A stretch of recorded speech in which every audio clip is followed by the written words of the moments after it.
Hello, everybody. If you're able to turn your camera on, we'd love to see you. If you can't, we understand as well. I want to welcome all of you to the final session of the Reimagine series, The Pursuit of Justice from Inequity to Integrity. My name is Andrew Engel, and I lead virtual public programs at Reimagine. And I'm currently not where I live. I am in San Francisco.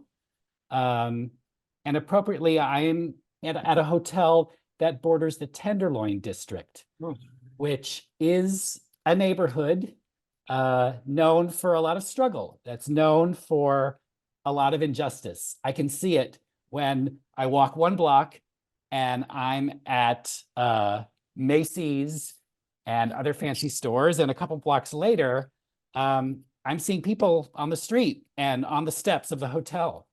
I am on unceded land of the Ramaytush Ohlone people, and I acknowledge the indigenous territory where I am in order to remind myself that more steps are needed to undo generations of damage caused by colonialism and white supremacy.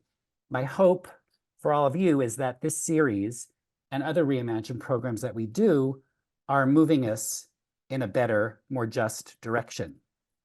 If you haven't done so already, please let us know where you're zooming in from. I wanted to let you know also that my pronouns are he, him, and for those who may need a visual description of me, I am a white cisgender male. I've got glasses. I used to say I had salt and pepper hair, but now I'm transitioning. I'm just going to say I have gray hair, and I'm wearing a white shirt, and I'm in a kind of drab hotel room. Today, my colleague, Nicole Tan, is providing assistance with this gathering. So thank you for being here, Nicole. It's midnight where you are. I know that, and I'm grateful. I'll tell you a bit about Reimagine. We're a nonprofit organization catalyzing a uniquely powerful community, people of different backgrounds, different ages, races, different faiths, people of no faith, all coming together to heal ourselves, our community, and the world. We support each other in facing adversity, loss, and mortality. And we're here to transform life's biggest challenges into meaningful action and growth. Reimagine resources, support groups, events like this one today are free and accessible to the public. This is made possible by the support and generosity of participants like you. So for those who already made a tax-deductible donation when you registered for today's program, thank you so much. Your gift will immediately support Reimagine's mission to help people of all walks of life transform the hard parts into meaningful action and growth.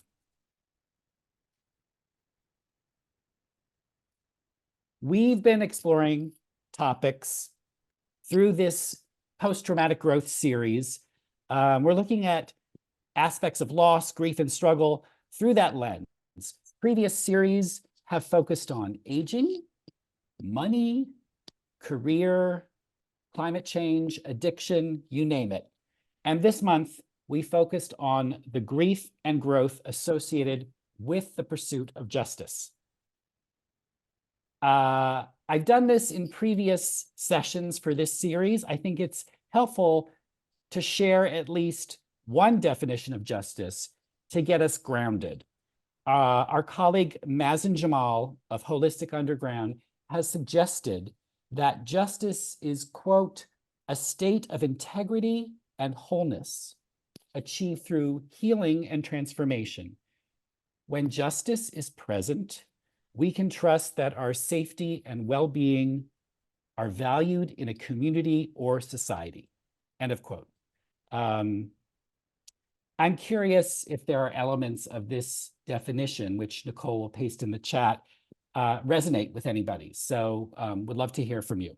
Last week, our teacher, Malkia Devich Cyril, stressed that grief is a way of living without time limits. especially when you live in a nation built on death denial, in a nation that buries memory and history, in a nation full of injustice.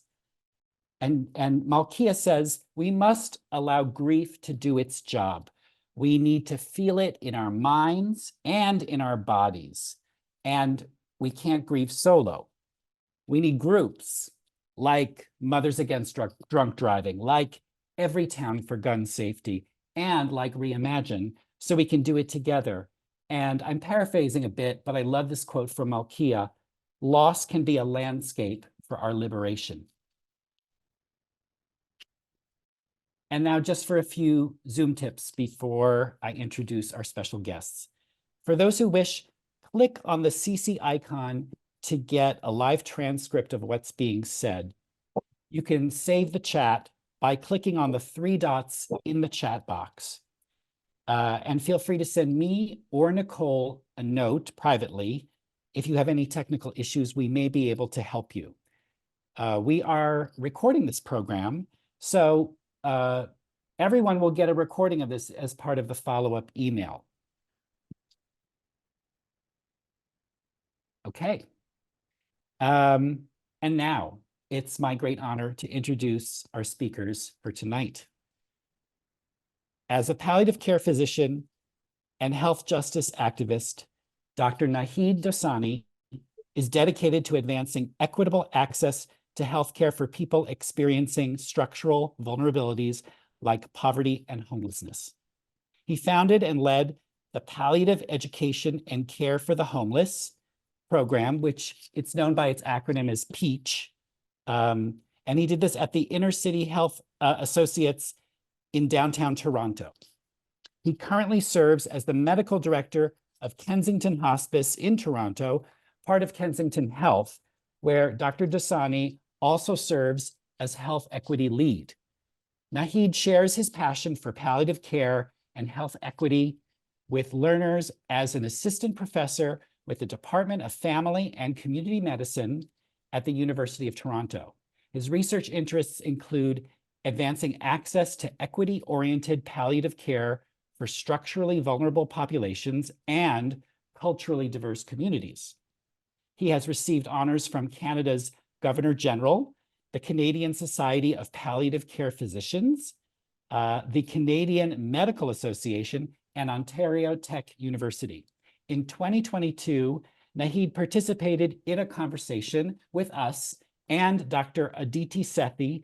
They brought South Asian perspectives on medicine, spirituality, and care for the dying. And the year before, he was in conversation with grief expert and author Claire Bidwell-Smith on another Reimagine program. So welcome back, Naheed. Now on to Michael Light. Michael is the social worker with the Homeless Palliative Care Outreach Team at Harborview Medical Center in Seattle and co-director of the Palliative Care Training Center at the University of Washington. He teaches in the UW's School of Social Work. Michael engages in research and speaks nationally on topics intersecting homelessness, serious illness, patient-centered communication, and psychosocial care. Previous work includes clinical practice in emergency medicine, acute psychiatric care, and pediatrics and development support for medical social work and palliative care services in Cambodia. And I'm just so excited because tonight I got to play matchmaker, and I brought together these two wonderful people who haven't met before, but of course they're in each other's orbits. So I'm just so happy to welcome both of you. I'm going to start with just some more personal questions for both of you, just to give us a sense of how the two of you might have been drawn to the work that you do today. So I'll start with you, Naheed. You are a child of refugees from Uganda who arrived in Canada. And I want you to describe a significant moment in your early life when you might have recognized some form of injustice. Yeah, thank you so much, Andy. It's a real honor to be here. Thank you for the invitation, first of all, and an honor to share the stage with you, Michael, and be with you all today. It says a lot about amazing human beings who are taking time out to have these kinds of conversations and participate in this kind of discussion. Yeah, for me, being the son of two refugees who came to Canada in the 1970s, fleeing war and persecution, I really recognized injustice very early in my life. Watching my parents go through not just the immigrant experience, but the refugee experience.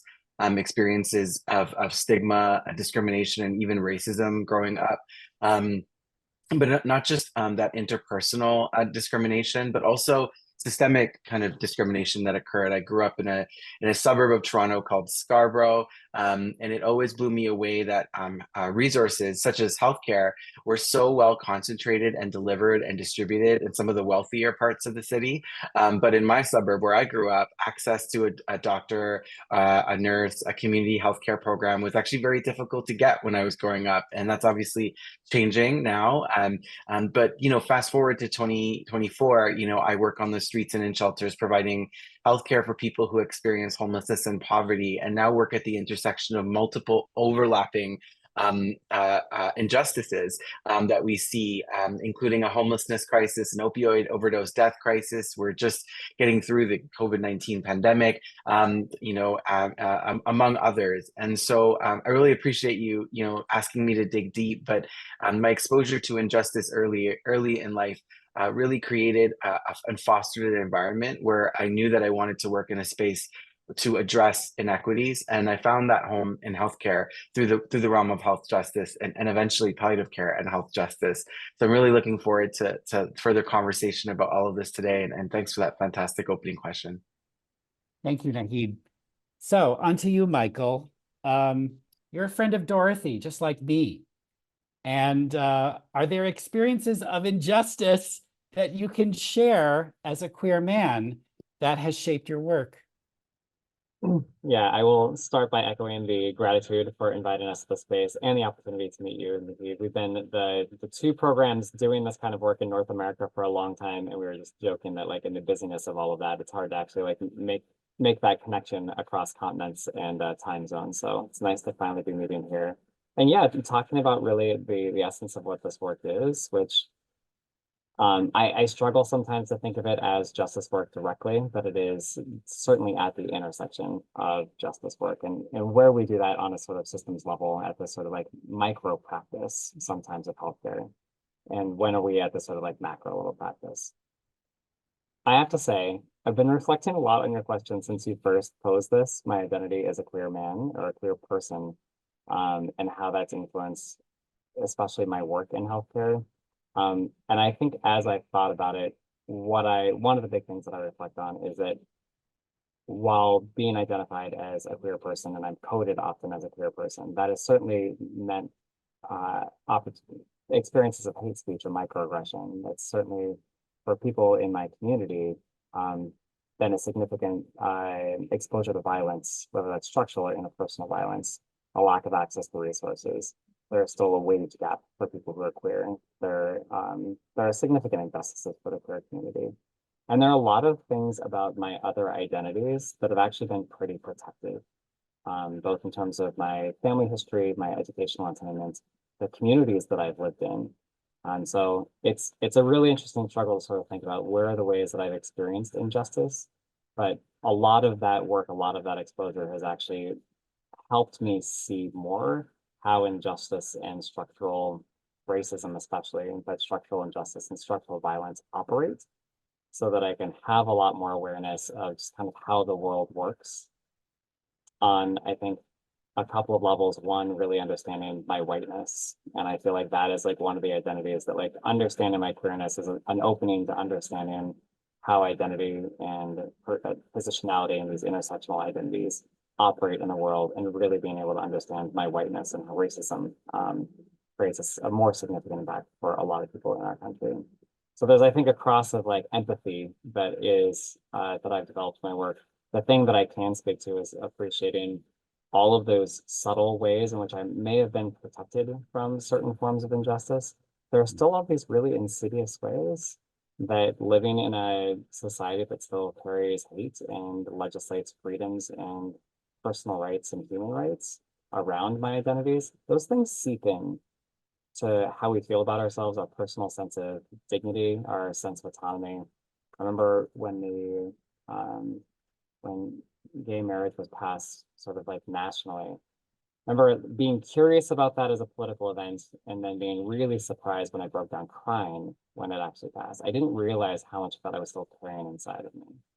So I think when I sort of approach this work, I think about it one from a really individual level of trying to understand with deep empathy the ways that we cause suffering to other people on these really macro levels and the way that that seeps into personal experiences, what it means to live in a society that doesn't it really tries to rob you of your dignity on a regular basis and your agency, your enfranchisement.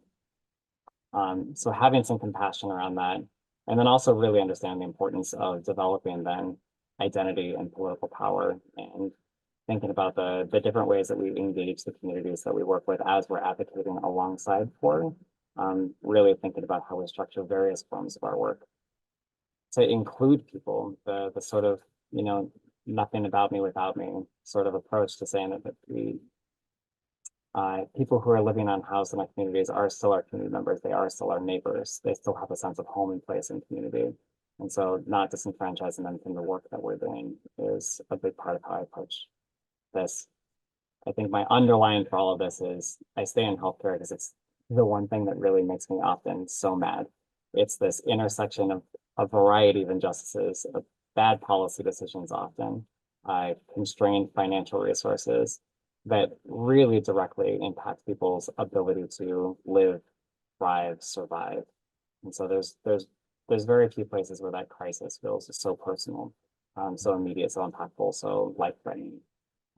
So being a little bit angry, I think, keeps me in that space.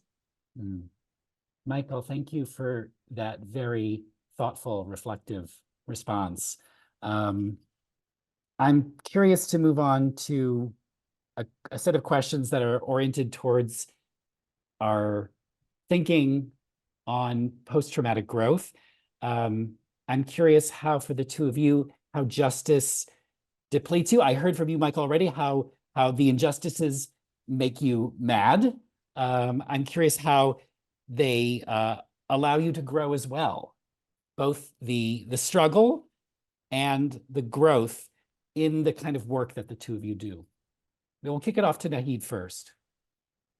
Yeah, I really enjoyed hearing your answer, Michael. And I think the anger is an interesting kind of point to reflect on, because anger can deplete you in this work, but it can also help you grow. I mean, for sure. This work depletes me in the ways that, just to put it bluntly, when we deliver this kind of care for people who are so structurally vulnerable in our communities, we are literally abutting against system failures each and every day, in attempts to support their access to housing, to support their income, to get access to food security, to get access to medical care, medication coverage. Like the list goes on and on and on, and that can just straight up, that's exhausting. That's a lot of work. That's a lot of hard grinding work and unlike other parts of work in healthcare, where when you put in the work you get the gratification, you might actually spend hours and hours trying to do all those things for the people you care for, and it might not even be successful. Today I learned that, unfortunately, due to some policy rule, one of our clients is actually losing access to oxygen that he needs to breathe because of some nuance on some walk test that he did. And I spent hours advocating today to make sure he had access to this oxygen. And despite my best efforts, it didn't work. I'm not going to give up, but this is a really a good example of how you can really put a lot of effort in, and it can really cause that kind of burnout. So the result can be moral injury. The result can be compassion fatigue, and that's the raw reality that this work potentially creates in you. But with that anger and with that frustration can also come growth. I mean, channeling the frustrations that I see on the day-to-day, helping and caring for the marginalized people has also allowed me to grow into becoming a more passionate and dynamic leader, leaning into policy points as a healthcare provider. Often health workers, particularly physicians, are not always trained to make comments on housing policy or social assistance rates, or other issues that impact the social determinants of health. And that's like all I do now is really like, use my platform and whatever social currency I may have for whoever will listen to me to talk about how, homelessness is a life-limiting illness. People who experience homelessness are 28 times more likely to have hepatitis C, 5 times more likely to have heart disease, 4 times more likely to have cancer. And in Canada, much like the United States, the average life expectancy for unhoused people is 34 to 47 years old. And so when we look at this, like, it's so clear that homelessness is a terminal diagnosis of the social determinants of health. And so what I've been able to do is it's allowed me to grow, to push this field of equity and palliative care with colleagues like Michael, to make it more palatable for the public, for people to really understand that these are not fringe issues. People are literally living and dying on the streets because they don't have access to housing, let alone a palliative care diagnosis, right? And so that's been, really powerful. I think it's also allowed me to grow as a human, to really start to understand the grief of my colleagues. There's a lot of care burnout among colleagues who work in the housing sector, homelessness sector, community healthcare sector. People are dying. We have, so many people are dying from the opioid overdose death epidemic, and there's not a lot of intervention and support for people to deal with their grief and the trauma that comes from the deaths that happen. It's wild to me to think that people are just going out there day after day and providing this care, and then who is healing them, right? And these are my colleagues that I'm talking about, and it's allowed me to really lean into thinking about that. Who's caring for the caregivers? And that sometimes seems to be lacking in our conversations. Yeah, I could go on and on about this, but those are certainly some thoughts. Thank you. I like want you to go on about it. One of the beautiful things about showing up in a space like this and talking to like the handful of colleagues that are working at this intersection, like now nationally, some folks in North America was it. There's a few people doing this clinical work. There's some people thinking about this in research sense. It's frankly, fun is probably like too light of a word. It is meaningful, certainly, to listen to someone say things that I'm like, well, I can point everything that you just said. I can point to like the slide and the presentations that I give on these topics, talking about like life expectancy and talking about like serious, the experience of chronic homelessness is a life-limiting illness, life-limiting condition in and of itself. All of the things that you said just like speak so true to what this experience is. So I just really appreciate hearing you say it, hearing someone else offering those perspectives. One of the things that really resonates when you were speaking, you used the term like moral injury. And I think culturally, at least here in the spaces that I'm in, we talk a lot about moral distress, the sense of like, I know the right thing to do, but just resources aren't there for me to do it. But there's this real strong sense of like the piece that we can talk about of like what it means to feel like you're participating in that as a healthcare provider. Or frankly, even I love that you're also naming the folks that are really doing a lot of this intimate work, which are the case managers, the community mental health providers, the shelter workers, who frankly have less training, less support, less pay, to be doing, honestly, I think the lion's share of the report development, the case management, the day-to-day support, really watching people's decline, watching people trying to navigate healthcare systems and social service systems that are entirely broken. And this sense of moral injury, this like not just I know the right thing and I can't do it, but I'm complicit. And like being set up in a situation where the choices that I have of helping this person, neither are good. You think about like prescribing even pain medication for someone who has a serious illness and an opiate use disorder. Like the choices are risk. In either direction. We're talking about suffering and potential suffering in one way or the other. And when those risks seem so great and the resources seem so low, there's a real deep burden. I think the sitting with that, I really love this idea of like what it means to sit into that grief. And especially knowing, I always say any referral that comes to our program, because we don't do a lot of case finding. We're a small team. We're not hitting the streets every day asking people if they have a cancer diagnosis. We're waiting often for people to like be referred from our partners in street medicine or in shelters or supportive housing. And every time one of those referrals comes in, I'm listening not just for the clinical situation, but I'm listening for the distress, for the spiritual existential distress of the person making that referral and the team that comes behind them, because it's always there. And that's often the barometer that people are using to refer to our programs to say, like, if you think about the baseline risk for everyone who is living chronically unhoused, you can't use the standard sort of palliative care assessment for who should receive palliative care services. If we're talking about a life expectancy similar to a white man in the United States in 1900, 120 years of medical advances that haven't like supported that community, then like how do you identify like who we should be more concerned about? So that barometer that people bring is often their own sense of distress. And I think part of the beauty is being able to then connect with people in that space, moving from that sense of like distress. There's such a desire to lean out from that space when we feel like the moral distress, the moral injury is so great. The situation is so seemingly overwhelming. When the miracle does not feel like a cure, the miracle feels like housing or basic resources that you just actually can't provide that day.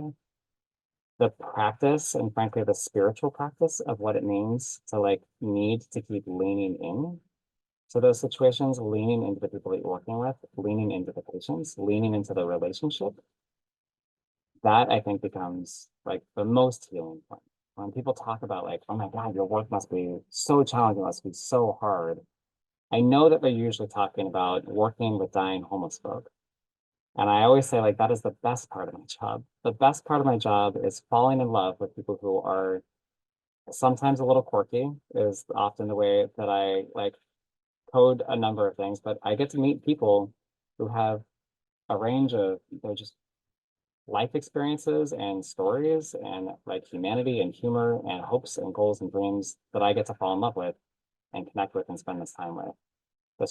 The frustrating, challenging part is seeing how broken the systems are, if we can call them systems sometimes. So leaning into that relationship, I think, is the place where like I find myself growing the most spiritually, needing to do that like deep work to say like what is actually important in this work. And sometimes it is really stepping into a space of like education or policy.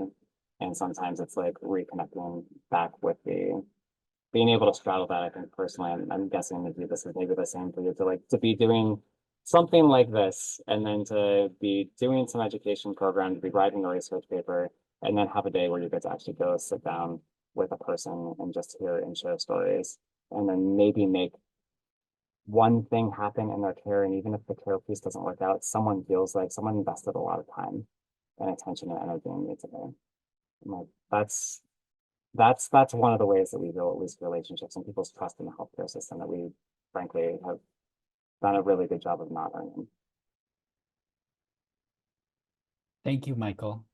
I want to go to the topic of implicit bias because that came up in the first session of this series with Dr. Jessica Zitter, who is a white palliative care physician and works in an ICU in a mostly in a hospital in Oakland, California, where the predominant population are African Americans, Black folks. Her mentor is a Black chaplain named Betty Clark, and they have a wonderful relationship as part of that palliative care team at Highland Hospital in Oakland.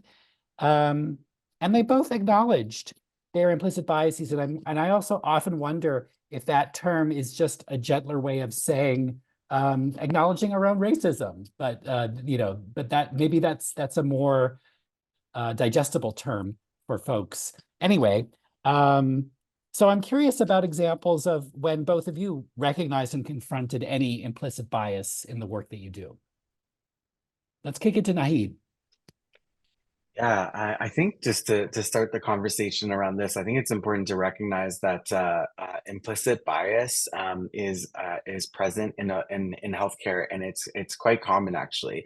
A lot of people who access healthcare may not realize that, and it often doesn't get the light of day or the press that it deserves, and it really does affect people's care, and ultimately can affect people's quality of life, and lead to negative outcomes.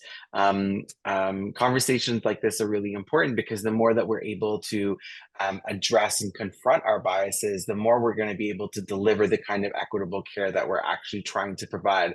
And when I think about a time when I had to really address my own implicit biases, it was really when we were starting to launch the Peach program in Toronto, and it was recognized that this was a very important issue. We had a lot of support behind us, but I was still the lone like doctor on the team. Trying to really build up a caseload and really, make our pilot program successful. And we started to care for more people who were not only had a life-limiting illness, but also were people who use drugs at the same time.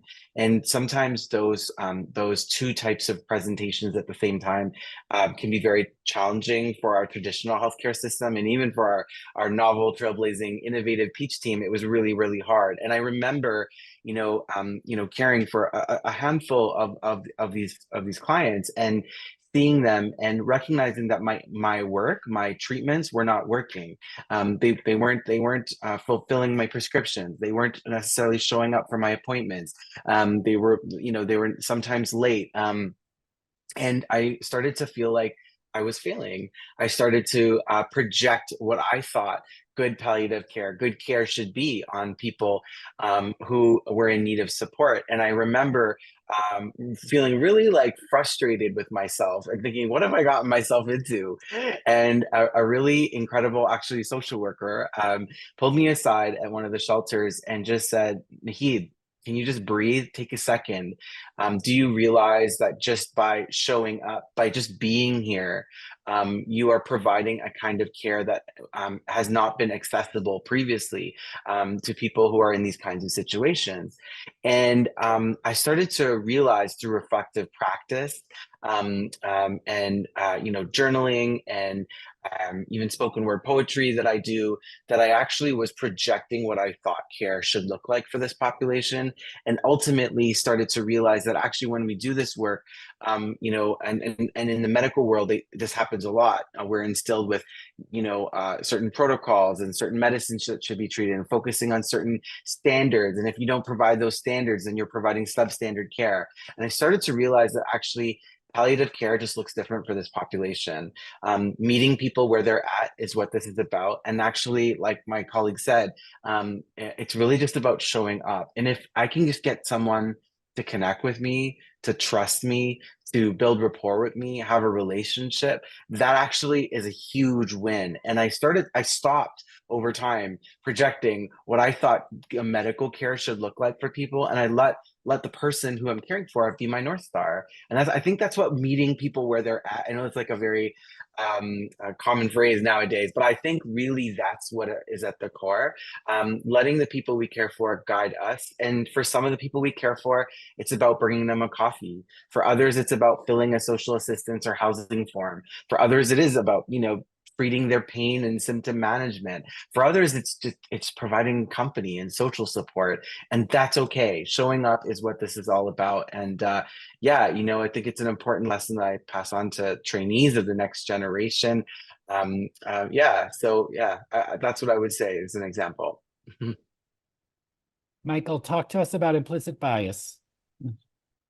One of the things I try to keep in my mind is that it starts for me, well, in two places. Really, one of the things that I include in some of my presentations will ask people to just sort of anonymously into a chat name what they think of, what their first images are, their first impressions when they hear the term homeless.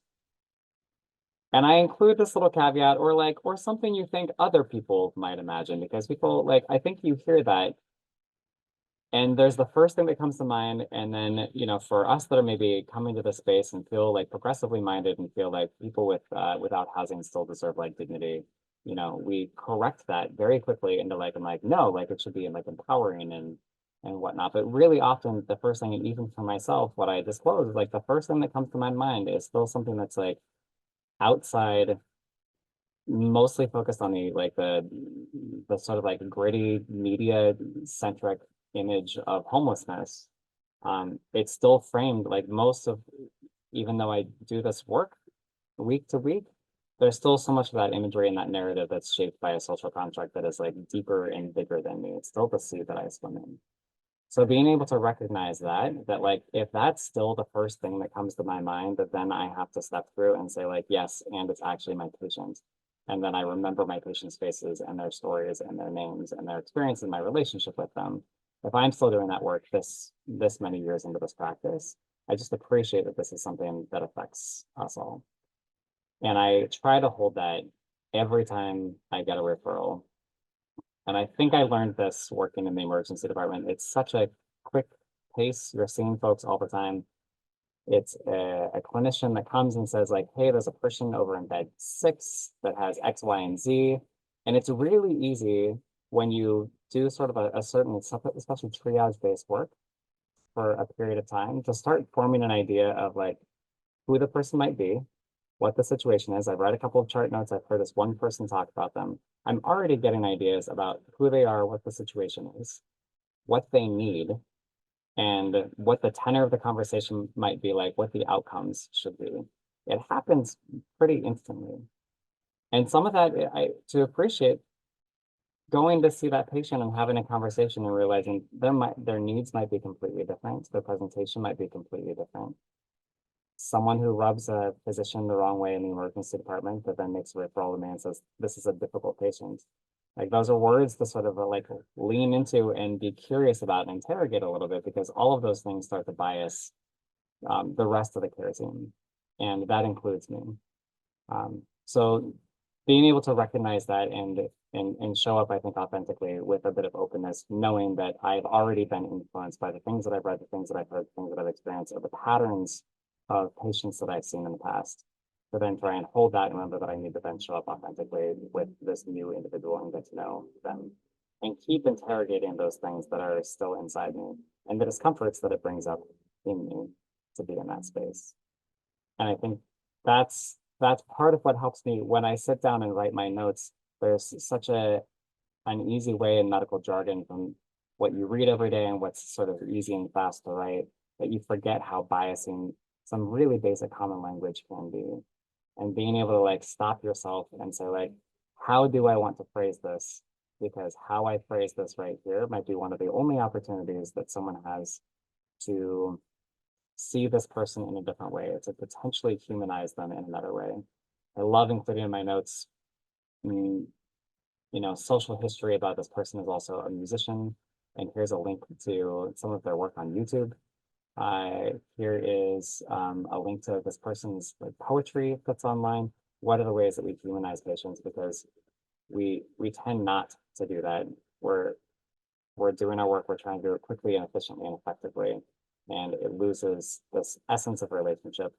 And when we lose that, I think that's when our biases tend to take over, and when our patients lose the access to the best culturally relevant and patient-informed relationship-centered care. Thank you, Michael. In particular, you were addressing the biases that happen with language. And, you know, I'm seeing in the chat, Anika brought up this question about terminology, unhoused versus homeless. That's a very good point. Before I go up to my next question, I just want to remind everyone gathered that the plan is we're going to be in conversation with these two wonderful people for about another, I would say, 7 to 10 minutes. We're going to put you all into breakout groups, and we have a set of questions for you. When the breakout sessions are over, you'll return, and then I'm going to ask folks to ask their questions, and I want to thank those who are already putting those in the chat. I'm starting to collect those, so please keep going with that. So Naheed, you mentioned earlier compassion fatigue among your colleagues. So we're getting to questions now about self-care. How do you regenerate, both of you personally, You are working in this industry known for burnout. What lessons in self-care can transfer to those of us who are gathered here who are not social workers, who are not physicians working in palliative care? Yeah, you know, I think that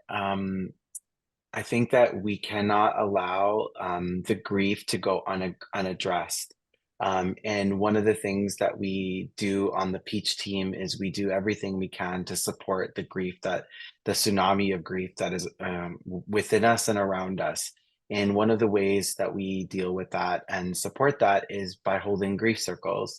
So since 2014, over the past decade, the Peach program has provided an intervention to support social care workers, case managers, harm reduction workers who are working in the homelessness sector, and community-based health workers who are supporting people who are living and dying on the streets. And just to get more practical, what it looks like is that when a person dies, we descend on that site. We form a circle, we light a candle, we hold a minute of silence, and then we cry together, and then we laugh together, and then we remember what it was like to care for the person. We reflect on what it was like to care for the person, and then we think about ways that we can renew and reinvest in each other. It's called the 4 Rs. We hold another minute of silence, we blow that candle out, and that grief circle is over. We know we'll be back again too soon. And I'm not trying to say that grief circles are solving all the problems out there. They're certainly addressing some of the grief in our little corner of the world. And for that 40 minutes or 1 hour or however long that grief circle happens, something amazing happens. Colleagues feel that they are in a space that is a structured space where people can grieve, people can feel, people can breathe their sorrow, which often can feel so suffocating, and can actually start to manifest some of the injustices that they see and start to address it, sometimes channeling anger, sometimes channeling frustration, and sometimes taking a tragedy like that and channeling the sadness. And for most people, grief circles have been just part and parcel and symbolic of the work, a ritual actually now for this kind of work. For others, it's actually identified people who are dealing with complex grief leading into potentially mental illness, and that's actually been very helpful. And it's served as a source of addressing some of that burnout and compassion fatigue. When we first launched the grief circles in Toronto, a popular radio show called CBC White Coat Black Art on CBC Radio, it's our national broadcaster, actually joined us for a grief circle, and actually on the show, Dr. Brian Goldman, the host, was actually with us in a grief circle, and it aired nationally. And I'm really happy to say that now grief circles are a little bit more common in Canadian healthcare. We hear about them happening in the trauma bays in downtown Toronto and Vancouver, in pediatric hospitals in the prairies. It's a really neat phenomenon. It's not always 1 hour or 45 minutes. It doesn't always work for people. Doesn't always happen the way we do it, but it happens, and it just forces people to stop, pause, and reflect. And so the lessons I would pass on to those who are not healthcare professionals is to not let the grief seep in to the nooks and crevices within your heart and soul, and to address it, because sometimes what happens when it spills over, it can actually consume you, and to create structured spaces to address that grief. And for some people, sitting in a circle talking to people, that's not your thing. I get it, no problem. For others, it's journaling. For others, it's reflective storytelling. It can be any number of things. We seem to think, sort of people who talk about this a lot, we seem to think that there's reflective practice is a big part of it. So being reflective about experiences is an important part, and setting aside the time. If you have those two ingredients, you're probably in a better position to address grief than you were before. So that would be my advice. Don't let this grief consume you. Thanks, Naheed. Michael. I love that.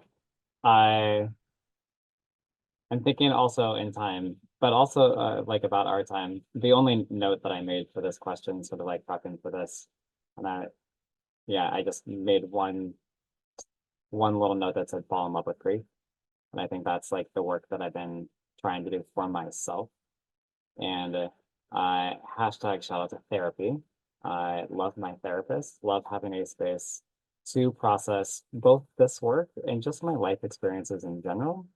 One of the things I think that I really take from that often is to, I think, like you're saying, whether it is the anger, whether it is the sadness, there's even sometimes the burnout, there's some lesson in it. It's coming from somewhere. There's an experience to be honored. Even that anger, honoring the thing that is sacred within us that feels like it's being transgressed, and understanding what that is and knowing that there's a desire to protect it. To really give space and voice to those parts of ourselves, and I think the grief included. There's a lot of the work that is meaning making for me that comes from the grief, even when that grief is the loss of the systems or structures or supports around me, the degradation of services that I try to partner with, resources in the community, shelter access. Those are all things to be grieved because I love them, because I think they're important. And I think that redoubles some of my efforts to figure out where I then come back to work after sitting with that grief, connecting with things that I love about this practice. So maybe that's the thing that I'll just add there. Michael, you mentioned another strategy that you have for self-care. Are you trying to get me to turn my camera? I am. I think to try to have a sense of humor. So I put this up and I try to keep it just out of view so I can decide when I turn my camera for it. But if anyone's seen the Barbie movie, do you guys ever think about dying is a quote from the Barbie movie. And a coworker had a tote bag and I wanted a tote bag, but Etsy thought I wanted a neon sign, and I of course immediately did and impulse purchased it. So for anyone that doesn't have a cheeky sense of humor around death and dying, I'm sorry. But I think honestly, like a newer Zen practice in my life and really thinking about non-attachment in this work is one of the ways that I try to remember the depth of humanity that I get from this work in part comes from remembering my own mortality. I'm remembering for all of the work that I do and how important it feels day to day, that like what is actually important about it, because this program could go away, funding could go away, I could go away, and some of it would be replaced, would not be replaced. And in 60 years, I won't be here one way or the other. And what do I want to do with that time for myself? So keeping that perspective in my own world, in my own life, I think is a helpful way for me to keep some perspective and framing how I want to be living this life, and what intention and integrity I want to bring. What is the spiritual self I want to bring forward in this work? It's not actually about the product or outcome or the accolades that I get around it. Thank you, Michael. So we're going to shift gears a bit. We're going to have about 15 minutes of breakout sessions. Please be mindful of the time when you're in your breakout group. I want to make sure that everyone has a chance to share.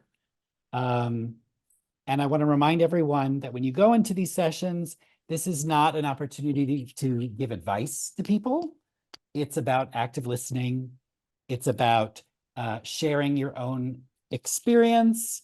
I'm going to be pasting instructions here. Well, actually, Nicole's going to be doing that. Pasting instructions in the chat for those who may need some help while in the breakout rooms. And you might want to just copy and paste those for yourself, just in case you need to refer to them. We'll be in these rooms again for 15 minutes, and then I'll give you some warnings through the broadcast, and then we'll come together as an entire group for the Q&A. So yeah, I think that's it. But first, let me share with you verbally what the prompts for the breakout rooms are going to be. The first prompt is, if you have experienced struggle as an advocate, either as a family caregiver or as a professional caregiver like these two guys, can you identify any new pathways or insights to experience more peace? The second prompt is there an action, even a small, sweet step, to navigate the grief, heartache, injustice, or discrimination you may be experiencing directly or vicariously? And if those prompts don't work for you, feel free to talk about whatever you want to talk about. So now I'm going to get ready to get you guys into the breakouts. Hold on. I'm going to do it for like 3 to 4 participants per room. You'll get a prompt to go into the session. And I'm going to keep time. Okay, folks. Susan. Hello, Susan. I just saw you yesterday. Andy, can you send the questions into the breakout rooms? Yes, I will be sending those via broadcast. Okay, I'm opening the rooms. I'll see you guys back in 15 minutes. And please have questions for these two remarkable people. Be present in conversations, be present in your communities, listen to the issues that are affecting your neighbors, especially those who are experiencing marginalization. Show up to learn and educate yourself. And I think many of you are doing that here today, and we're doing that together. We're learning from each other. Where possible, amplify marginalized voices. There are many structural factors that mean people who are often at the margins of society are silenced from their perspectives. And I think it means we have a moral duty and obligation to provide space and empower people with lived experiences to speak and speak out and really, and give a high volume to those voices. I think where you can advocate for equity, and I know that's been a core part of the conversation today, and challenge your own implicit biases, challenge the biases of those who are around you in your communities, but do it constructively and do it in a way that allows yourself to be well and heal too and be at peace. And I think we need to just think about ways to strengthen our communities. I always think of the avocado model of social accountability that was published by one of my colleagues here in Canada. And what it is, it's a reminder that we can be socially accountable at multiple levels, at the micro level, the meso level, and the macro level. At the micro level, one-on-one interactions with people in our communities. At the meso level, our neighborhoods, our local community, and at the macro level with broader policy and public health ways that we can connect at that broader societal level. Some of us will work at one of those levels our whole lives. Some of us work at all three at the same time, and sometimes that will change as we go through our life. We need it all. We need you all, and so we all have a role to be socially accountable. So yeah, those are some thoughts. Thank you. Can we get a round of applause for Naheed and Michael, please? This was such a pleasure to gather with all of you. Thank you so much for coming. You can view recordings from this whole series, The Pursuit of Justice, using the link that Nicole's providing. You'll get the follow-up email. I hope to see all of you at, for those interested in ritual, come next Wednesday to Reimagine's virtual candlelight vigil. We've got author Susan Liu. We've got V, formerly known as Eve Ensler. Maybe you know her from the Vagina Monologues, and an amazing musician named Treya Lamb. So come for that. And I wish everyone a restful evening, and moving ahead, a restful weekend. Take care, everybody.